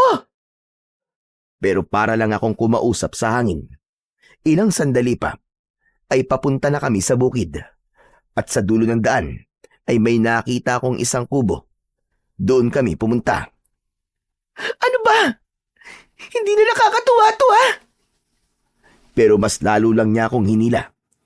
Tapos, nang makapasok kami, ay bigla niya akong itinulak sa loob. Napaluhod ako sa maruming sahig. Ano ba talagang problema mo, ha? Bakit mo ba ginagawa to? Muli, hindi siya sumagot. Isinara niya ang pintuan ng kubo, tapos tinigdan ako. Kinilabutan ako. Naisip ko na walang gagawing maganda ang lalaking yun sa akin. Natakot ako para sa sarili kong buhay. Sumagot ka naman, oh. Ano bang balak mo? Bakit mo ba ako dinala dito? Ano? Gagasain mo ba ako? Yun ba ang gusto mo? Ano? Gagasain? Ano ka, Gold? Hindi ako pumapatol sa mga aswang na kagaya mo, no? Ano? Ako? Aswang? Nagpapatawa ka ba? Itigil mo na nga yung drama mo. Alam ko na. Bukayo ka na. Alam ko na ang plano mo. At alam ko na kung ano ka. Hoy, lalaki! Ano bang pinagsasasabi mo dyan? Wala akong alam sa sinasabi mo. At hindi ako aswang. Tanga! Hindi ka marunong umarte. Alam ko na. Yung mga galaw mo, yung mga paninda mo, lalo na yung itim na sisiw na yun. Huwag mo akong lokohin. Alam ko kung para saan yun. Para saan ba, ha? Ano ba kasing trip mo? Nagbibenta lang naman ako, ha? Yun lang. Hindi ka nagbebenta lang. Nanghahawa ka eh. Isa kang aswang na naghahanap ng bibiktimahin. At yung mga sisiw na yun, yan ang gamit yung mga kagaya mo para unti-unting gawing aswang ang mga tao dito. Nanuyo ang lalamunan ko. Hindi ko alam kung paano ko sasagutin ang ganun kabaliw na akusasyon. Alam mo, pati ako nababaliw na sa'yo. Kung ano-anong sinasabi mo. Saka hindi ako aswang. Excuse me. Hindi mo ako mauuto. Kaya kita dinala dito ay para hindi ka na makapagkalat pa ng lagim sa baryo namin. Dito ka lang hanggang sa bumilog ang buwan. Hindi ka makakaalis dito. Ano? Ikukulong mo ako dito? Ang kapal naman ng pagbumukha mo. Mas makapal ang pagbumukha mo dahil nagbabalat kayo kang isang mukhang anghel na dalaga pero demonyo pala ang nasa loob. Manahimik ka. Hindi ako aswang. Hindi ako aswang. Inilapit niya ang mukha niya sa akin. Sapat para maramdaman ko ang init ng hininga niya. Para siyang nang aasar. Nakangisi siya, pero may halong galit ang mga tingin niya. Tulad ng sinabi ko sa'yo, dito ka muna dahil delikado ka. Pasalamat ka nga eh, hindi pa kita pinatay. Inabot niya yung tali sa itaas ng pintuan. Bigla akong napaatras. Teka lang. Huwag mong gawin yan. Nakikiusap ako sa'yo. Huwag. Maawa ka. At bakit hindi ko gagawin, Aber? Ito ang makakabuti para sa mga tao at para na rin sa'yo. Paano makakabuti sa akin yan? Wala kang karapatan na itali akong parang aso. Walang hiya ka. Hindi ako aswang. Wala kang pruweba. Wala kang alam. Muli siyang ngumisi na para bang mas marami siyang alam na hindi ko alam tungkol sa sarili ko. Gusto mo ng ebidensya? Lumayo siya sa akin, tapos ay dahan-dahan niyang itinaas ang laylayan ng suot niyang t-shirt. Natigilan ako, napalunok ako. Akala ko kung ano ang gagawin niya. Nang tuluyan niya ng mahubad ito, ay nakita kong may suot siyang kwintas na may malaking krusipiho bilang palamuti. Maya-maya pa ay lumapit siya sa akin. Tapos ay inalis niya ang kwintas at idinikit yun sa akin dibdib. Bigla ako napasigaw. Mainit yung kwintas. Para akong pinapaso. Masakit. Sobrang sakit na halos hindi ko matiis. Nanlaki ang mga mata ko. Nahihirapan na rin akong huminga. Teka, sandali.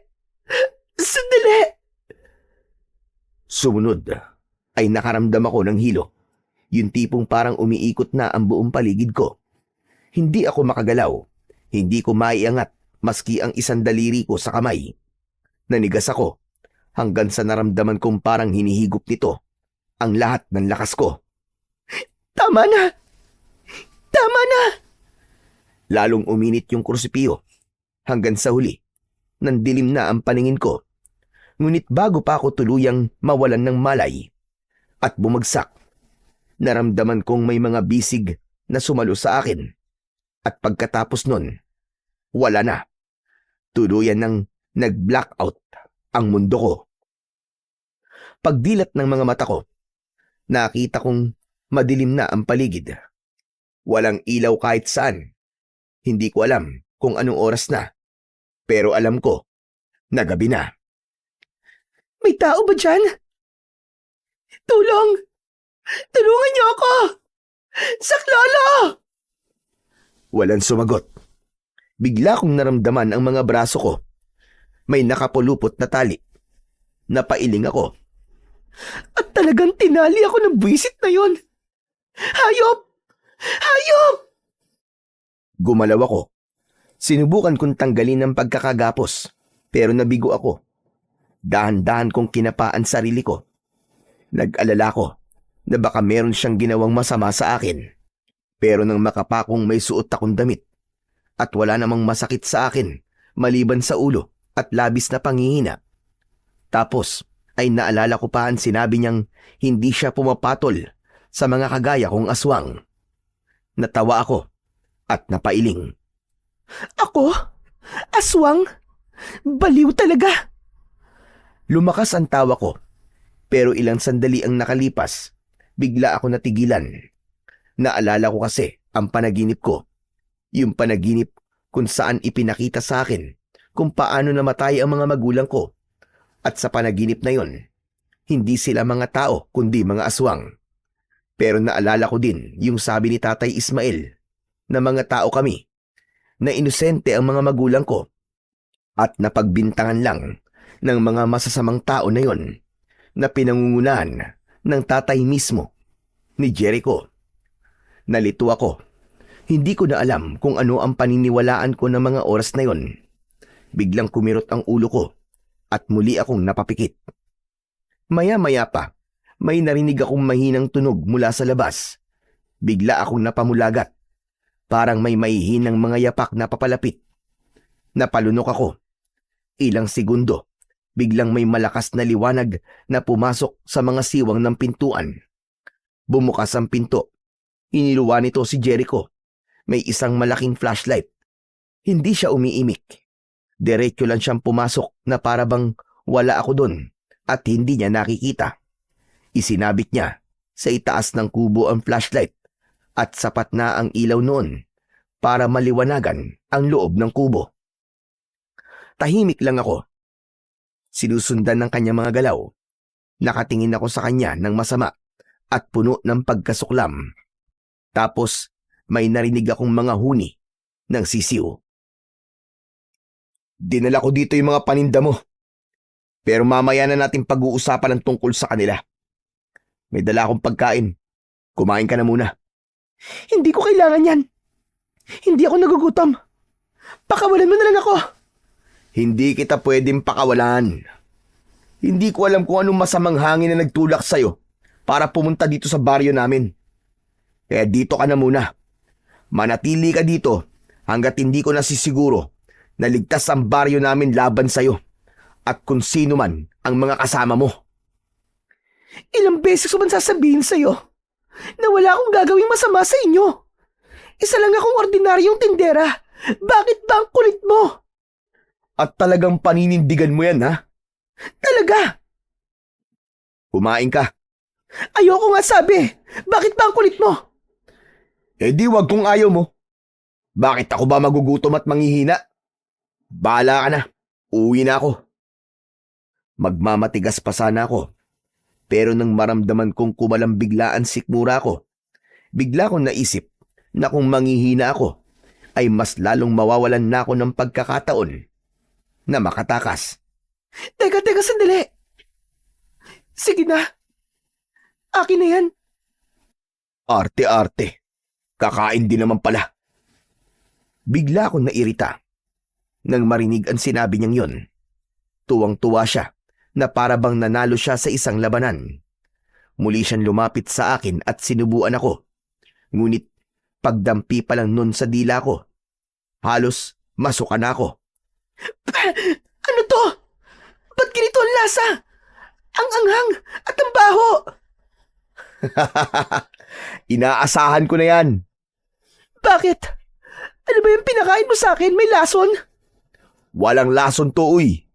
Pero may rekado. May inihalo akong asin at madaming bawang. Hindi ka masasarapan sa luto na to. Kasi nga, aswang ka. Kaya nagdala ako ng ibang pagkain na tiyak na magugustuhan mo. Heto. May inilabas pa nga siyang isang balot ng pagkain. Pagbukas ng takip nito, ay agad kong naamoy ang mabangong aroma nito. Bigla ako natakam. Nilagyan niya ng kutsara, tapos ay inilapit sa akin. Oh, tikman mo to. Sinubukan kong umiwas, pero sumayad sa labi ko yung kaunting sos. Nag-iba ang pakiramdam ko. Ngumanga ako at tinanggap yung pagkain. Ngumisi si Jericho. O ano, masarap di ba? Sabi ko na nga ba't magugustuhan mo to eh. Alam mo bang half-cook na atay ng baboy ito at may halong sariwang utak din? Ano? Sinubukan kong idura yung inunguya kong pagkain, pero panay lang ang tawa ng lalaking nasa harap ko. Sus, kunwari ka pa. Nagustuhan mo nga eh.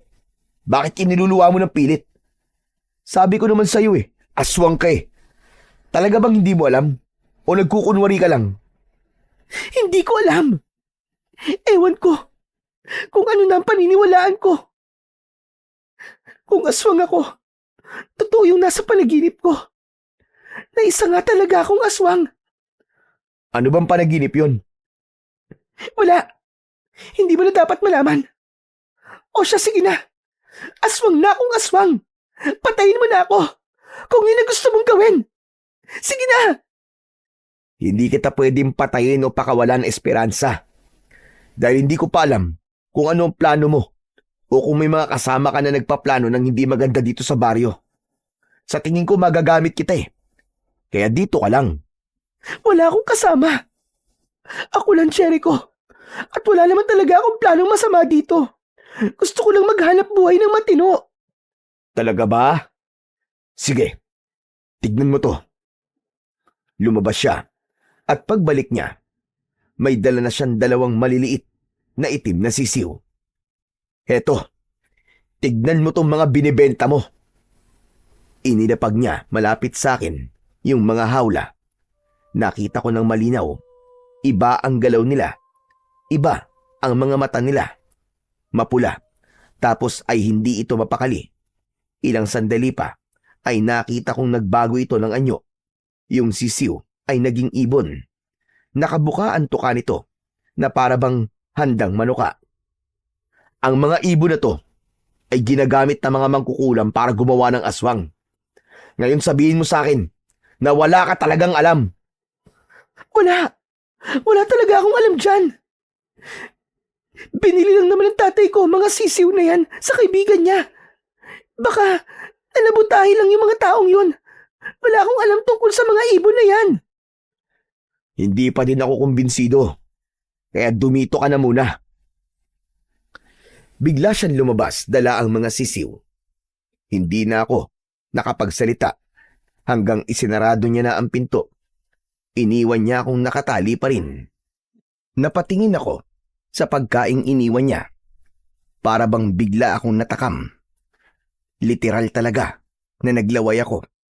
Dahan-dahan akong yumuko. Tapos kinain ko yon gamit ang bibig ko dahil nakatali pa rin ang mga kamay ko. Pagkaubos ko nito ay parang hindi ako nakaramdam ng pagkabusog. Sa halip, parang mas lalo pa akong nagutom. Maya-maya pa, biglang uminit ang katawan ko para akong lalagnatin. At ilang segundo pa, hindi na normal ang boses na lumalabas sa bibig ko.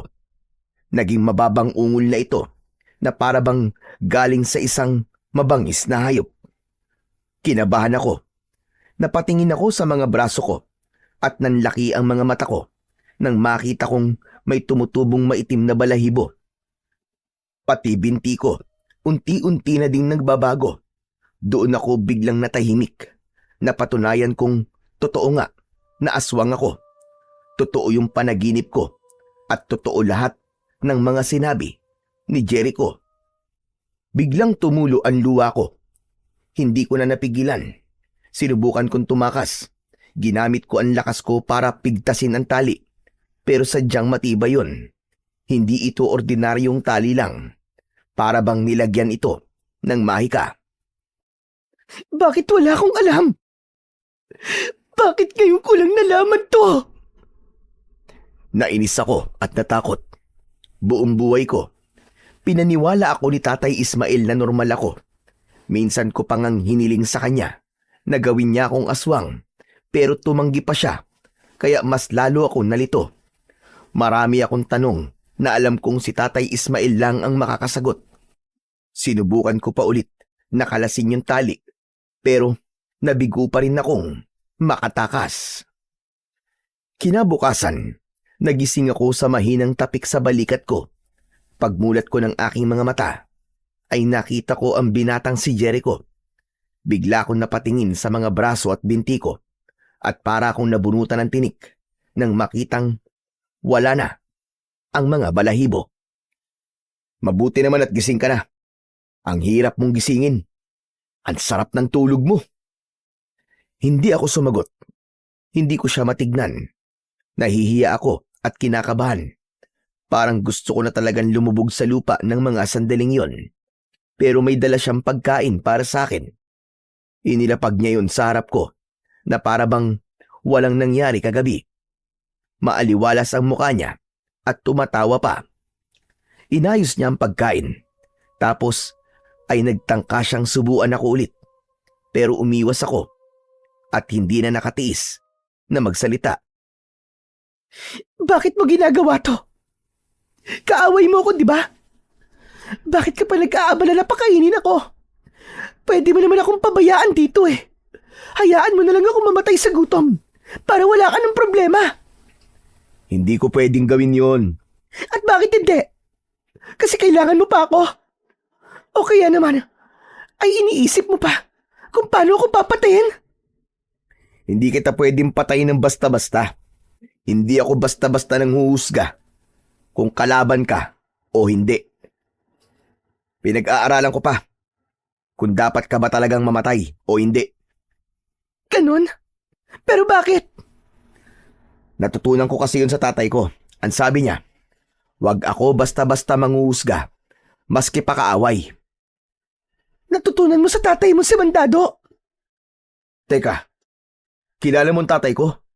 Oo, kasi siya ang pumatay sa mga magulang ko. Yun ang nakita ko sa panaginip ko. Pinatay niya sila na walang pakundangan. Sina Ronald at Fe, ang mga magulang ko. Teka, natatandaan ko sila. Sila yung sinunog na mga aswang noon. Oo, tama. Pinatay sila at sinunog. Walang awa ang tatay mo. Pumatay siya ng mga inosente. Nagkakamali ka. Pinatay sila dahil masasama silang mga aswang. Nambibiktima sila ng mga tao. Pumapatay. At kabilang sa pinatay nila at kinain ay ang kapatid ko. Ang kapatid namin ni Buknoy. Sanggol pa lang ito ng biktimahin ng tatay mo. Hindi. Hindi totoo yan. Mahina, pero diretso kong sinabi. Kahit nanginginig ang boses ko, pilit kong pinanindigan ang mga sinasabi ko. Totoo yun. Dahil ako mismo, Esperanza, ang nakakita sa tatay mo. Siya ang tumangay sa kapatid ko.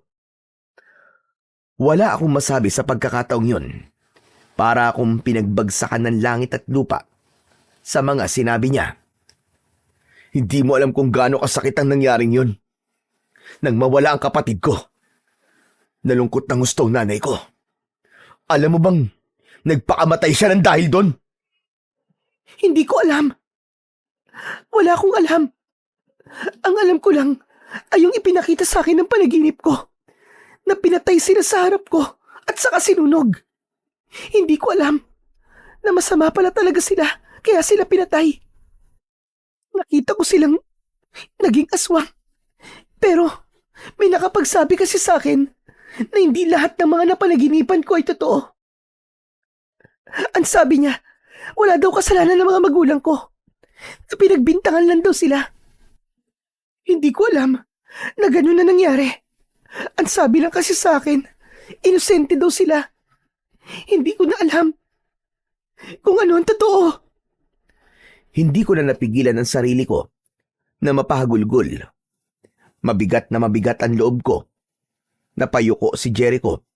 Hindi ko alam kung galit siya o nalilito na rin.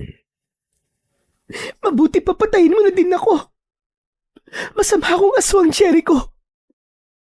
Masama din akong aswang katulad ng mga magulang ko. Tumigil ka.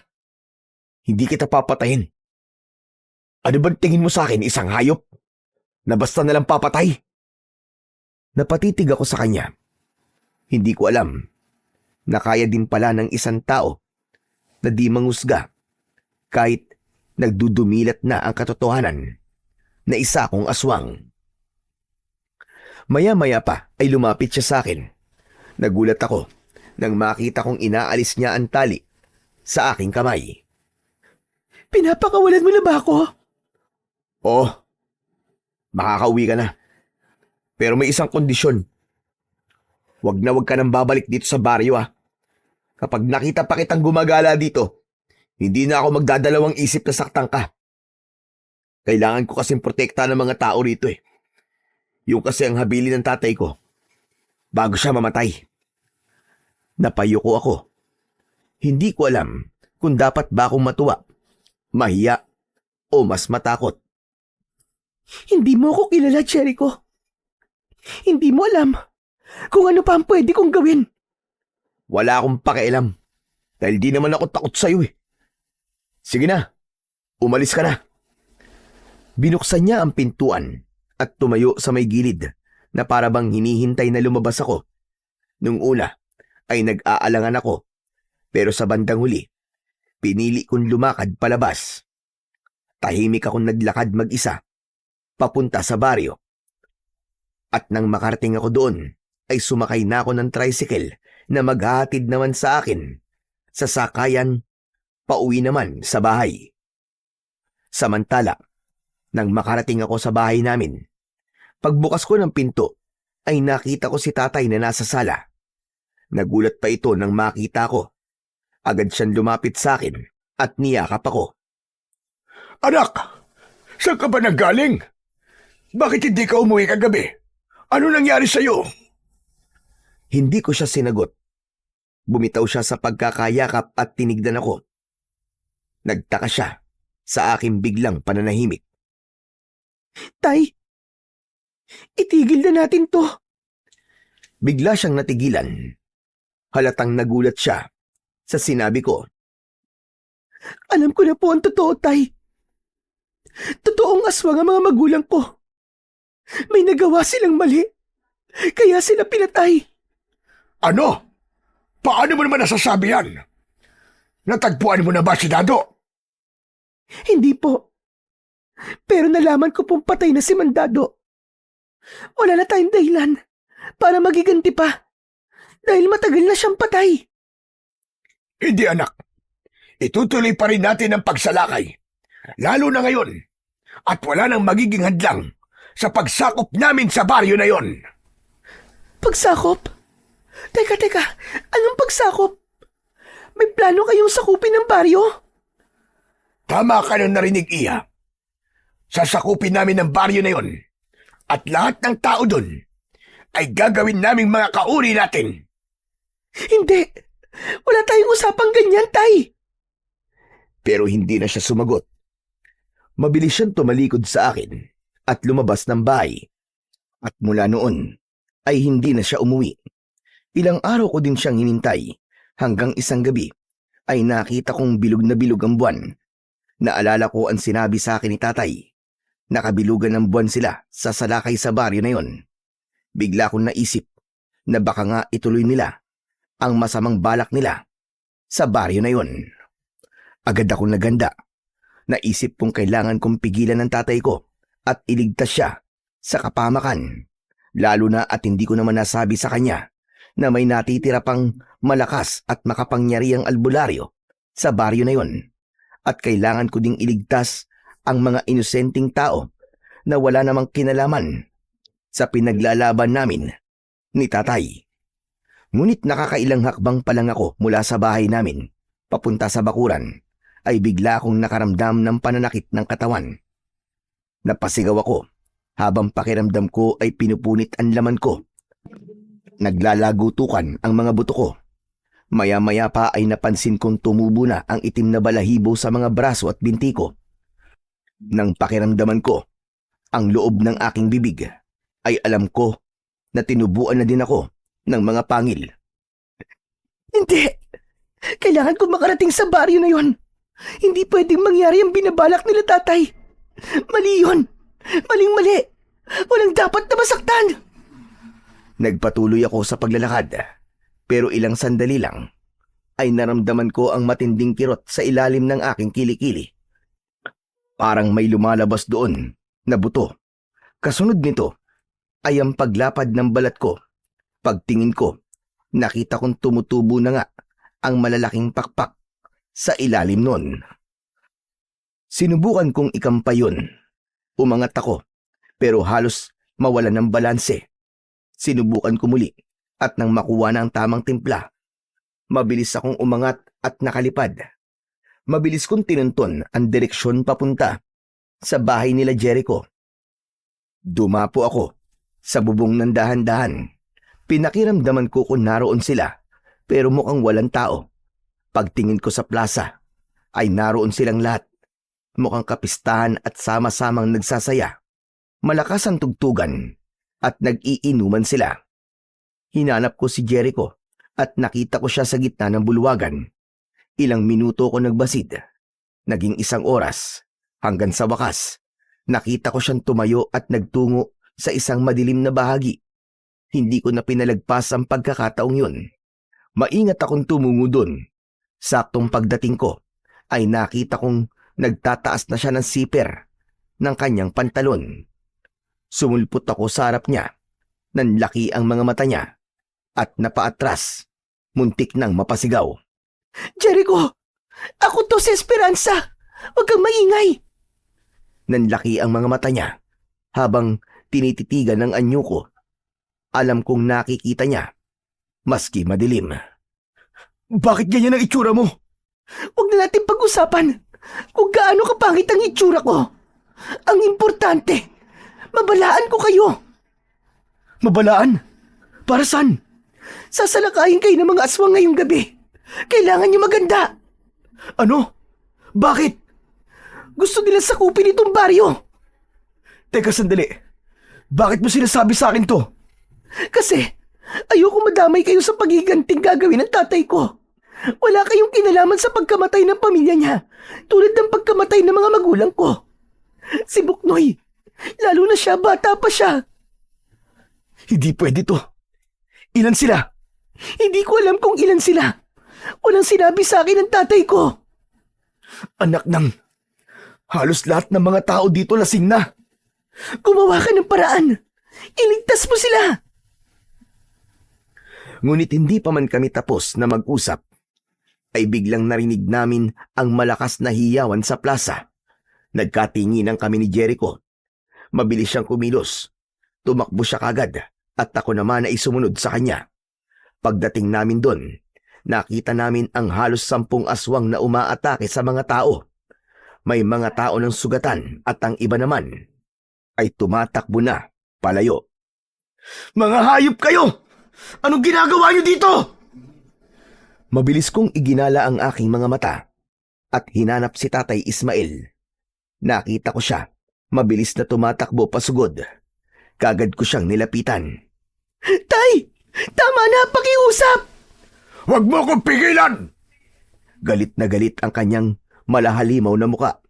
Hindi niya ako pinakinggan, bagkos ay sumugod siya at iwinasiwas ang mahahaba niyang mga kuko. Tinamaan ako sa tagiliran. Habang nagkakagulo, nakita kong papalapit na si Jericho kay tatay. Nakaambaan sandata niya. Hindi alam ni tatay dahil nakatalikod siya. Ramdam kong papatay na talaga siya ni Jericho.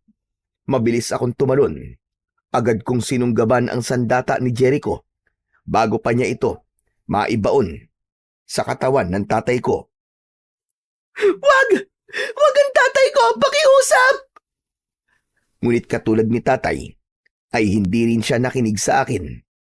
Pilit niyang iwinawaksi ang kamay ko. At sa tindi ng pagkagusto kong iligtas si tatay, hindi ko inaasahan na mahihila ang kwintas niya, napigtas yun at tumilapon sa lupa. Pupulutin sana niya, pero mabilis kong sinipa palayo. Nakikiusap ako! Wag ang tatay ko! Nakausapin ko siya na itigil na to! Wag mo siya saktan! Pasensya ka na, pero hindi kita mapagbibigyan. Ilang sandali pa ay may 3 aswang na biglang sumugod sa amin. Hinarap sila ni Jericho. Naging abala ito sa pakikipaglaban. Nawala sa isip ko si tatay. Ngunit ilang sandali ay nakita kong hawak na niya si Buknoy. Kuya! Kuya, tulungan mo ako! Biglang napalingon si Jericho nang marinig ang malakas na pag-iyak ni Buknoy. Halos manlaki ang mga mata ko nang makita kong iniumang ni tatay ang matatalas niyang mga kuko sa leeg ng bata. Papatayin ko ang batang ito! Wag! Wag ang kapatid ko! Pakiusap! Kapatid mo pala ang bubuit na ito, ha?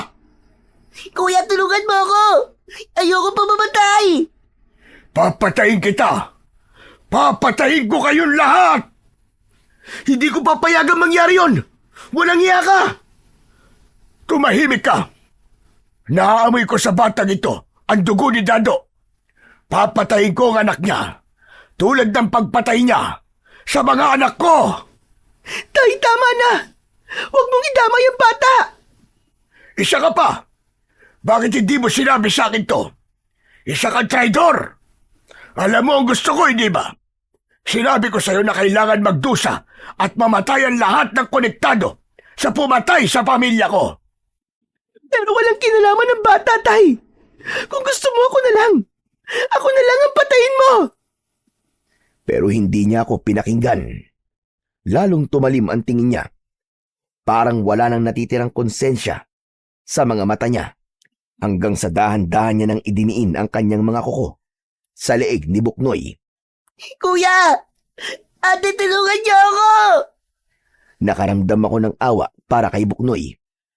Dahil doon ay bigla akong napatalon sa harap ni tatay. Sinunggaban ko agad ang mga braso niya at iniangat yon. Takbo, Buknoy! Takbo! Nakatakas ang bata sa kamay ni Tatay Ismael. Hunghang! Pakialamero ka! Tama na, tay! Hindi sila kaaway! Huwag na tayo magiganti! Pero imbis na makinig, lalo siyang nagnitngit. Halos tumutulo na ang laway niya sa galit at doon ko nakita na hindi na siya ang tatay na nakilala ko. Bigla siyang nakawala sa pagkakahawa ko at nang mabitiwan ko siya, ako naman ang kanyang hinawakan at ibinalibag ako. Napahiga ako sa lupa. Nasugatan ako sa aking pagbagsak. Tumulo ang itim na dugo ko sa lupa. Hindi ko kailangan ng opinyon mo. Hindi kita anak. Hindi ka karapat-dapat magsabi sa akin ng kung ano ang dapat kong gawin. Mga salot talaga kayong mga aswang kayo! Humanda ka! Hindi ko papayagan ang anumang plano nyo dito sa baryo namin! Nagbanggaan sila. Lakas laban sa lakas. Kapangyarihan laban sa kapangyarihan. Si Jericho, inilabas niya ang isa pang agimat at isinuot yun sa kanyang leeg. Nagliliwanag ang palamuti nito. Hugis at sulok ito. Kilala ko ang agimat na yon. Ang Tres Pico Roma. Inipon ko ang lakas ko. Pinilit kong tumayo. Nagawa ko yon kahit nanginginig ng gusto ang mga tuhod ko. Tay, pakiusap, tama na! At buhay ka pa pala! Ano? Hindi na kita kailangan! Isa kang traidor! Wala kang utang na loob! Bigla niya akong sinugod at itatarak sana niya muli ang matatalas na kuko. Pero naunahan ko siya. Nasaksak ko siya sa dibdib, gamit din ang aking mga kuko. Walang hiya ka! Traidor ka!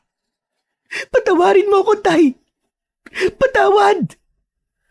Napaatras ako at muling natumba. Hindi na ako makakilos sa pagkakataong yon. Hinang-hina. Para akong nadikit sa lupa. Masakit na masakit ang katawan ko at parang init na init ang pakiramdam ko. Ilang sandali pa, nakita kong bumalik na ang katawan ko sa pagiging tao. Samantala, nang makita ng ibang aswang na patay na si Tatay Ismael, ay nagkanya-kanya na sila ng takbuhan. Lumapit sa akin si Buknoy. Ate, ayos ka lang ba? Wag! Lumayo ka sa akin, Buknoy! Isa akong aswang! Oo ate, alam ko. Pero hindi ka masamang aswang. Lumapit na rin si Jericho. Hinawakan niya ang aking kamay. Salamat sa pagliligtas mo sa amin, Esperanza. Binuhat ako ni Jericho at sinabi niyang gagamutin niya sa bahay nila ang mga sugat ko. Pero pag angat niya sa akin, biglang napasigaw si Buknoy. Kuya, nandito pa yung krus mo. Naigaan ni Ate Esperanza. Muli akong ibinaba ni Jericho. Pinaupo sa lupa at isinandal sa puno. Kinuha niya ang kwintas tapos ay napatingin sa akin. Napansin niyang pula na ang dugon lumalabas sa aking mga sugat. Ano? Isang himala to. Anong himala? Esperanza, tignan mo. Tao ka na. Nilinis ng krus na to ang dugo mo. Jericho, totoo ba to? Totoo. Wala nang sumpa. Tao ka na, Esperanza. Tao ka na. Niyakap ako bigla ni Buknoy. Ate, salamat at tao ka na. Salamat din sa pagliligtas mo sa akin. Wala yun, Buknoy. Pinili ko lang kung ano ang tama. Wala kang kasalanan. Hindi ikaw ang dapat na magdusa sa ginawa ng tatay mo sa aming pamilya. Dahil hindi kasalanan ng anak ang ginawang kasalanan ng mga magulang niya. Mabuti. At pinili mo maging mabuti, Esperanza. Salamat at natapos na to. Halika. Doon ka muna sa bahay at gagamutin ko mga sugat mo. Nang nasa bahay na kami, ay agad niyang ginamot ang mga sugat ko. Pero nang matapos, bigla niyang inabot sa akin ang kwintas na napigtas ko. Sa'yo na. Ano? Pero agimat mo to, di ba? Sa'yo na. Nagligtas ka ng maraming tao ngayong gabi. Karapat dapat kang magsuot niyan. Natulala ako at napangiti. Sinuot niya ang kwintas sa leeg ko. Pagkadikit nito sa balat ko, ni hindi ako nakaramdam ng kahit na anong sakit.